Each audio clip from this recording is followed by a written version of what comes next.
just in, Fat Mike sells his record company. This isn't clickbait, I'm not lying to you. Legendary punk rock label Fat Wreck, owned by Fat Michael Bartholomew III, was just sold in one of the most historic and unique deals I've ever heard about in punk rock. And today we're gonna get all up in it. Welcome back to Punk News Now. I am the internet's most ruthless gatekeeper. My name is Dan Frampton, and today we're going to be talking about this landmark deal in which Fat Mike technically sold his company, but gets to keep the name and trademark of it. What does all that mean? Let's break it down.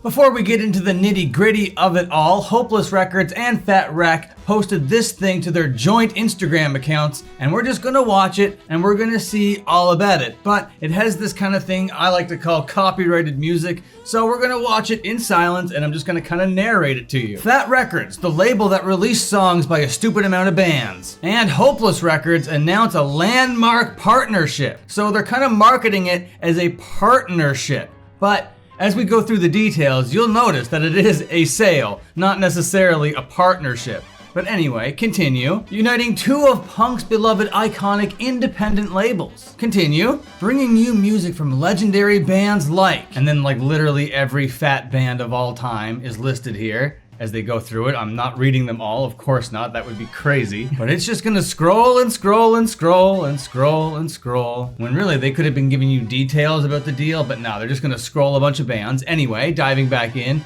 new music from NoFX. Wait, new music from NoFX?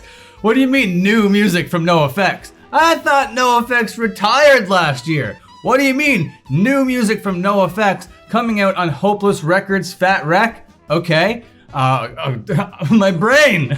Diving back in, Bad Cop, and Strung Out, streaming now. Interesting, okay, so it's all happening.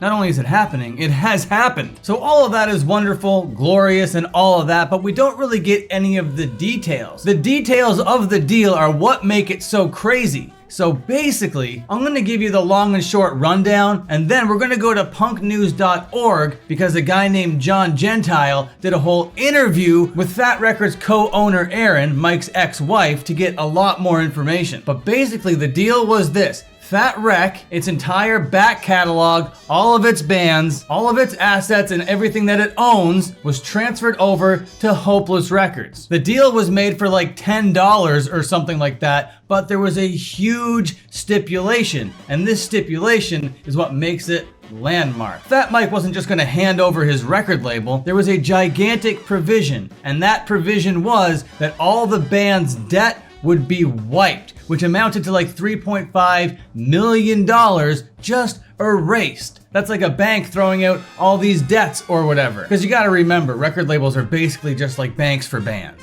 So all of that unrecouped money just totally forgiven and forgotten about. And another very unique aspect to this deal is Fat Mike gets to keep the Fat Wreck name and the trademark. So anything he does in the future, he can attach it to that without it necessarily being a record label. It's just kind of an IP that he owns now. So in a way, I think that is how they're getting away with calling it a partnership, is because there's gonna be that tangential ownership of the Fat Records name. But all like the record label operations of whatever Fat Wreck is now gonna be done by Hopeless. And Hopeless is run by a guy that used to work for Fat Wreck. Well, he didn't actually work for Fat Wreck, he worked on a music video for a Fat Wreck band, is more like it. So even though it's packaged and marketed like a partnership, like these labels are working together, it is ostensibly a sale. A weird, kinda cool one, but a sale nonetheless. Now I'm just gonna read a couple bits and pieces from that article over on punknews.org. I'll leave a link down below, where John Gentile does a lot of digging. He talks to the Hopeless guy, he talks to Erin, and we get a lot more details. The first chunk I'm gonna read says this. Hopeless itself does have a fat connection.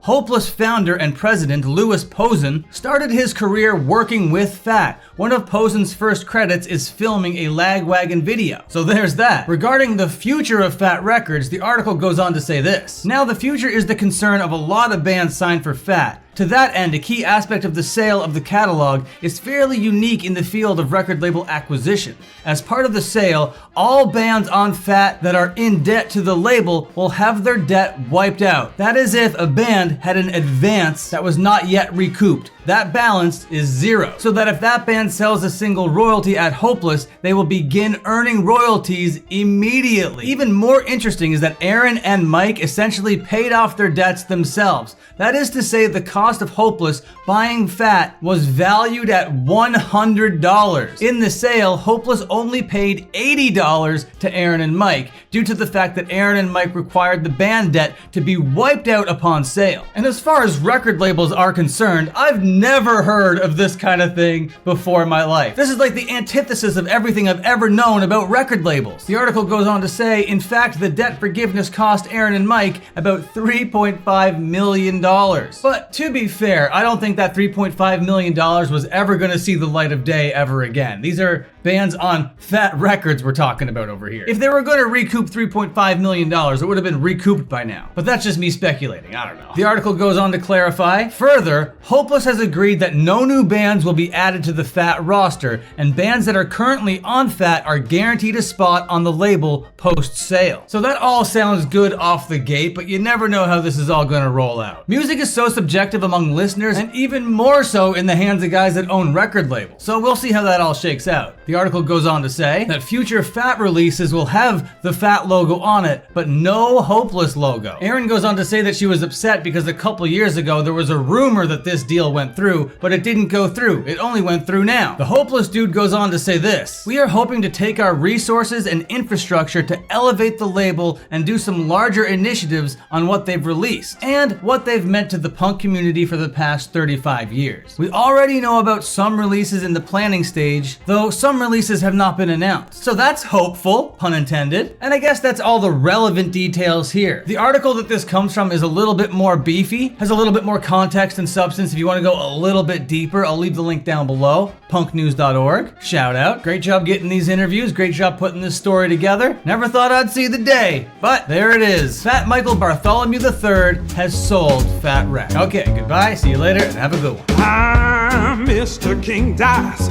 I'm the gamest in the land. I never play nice, I'm the devil's right-hand man.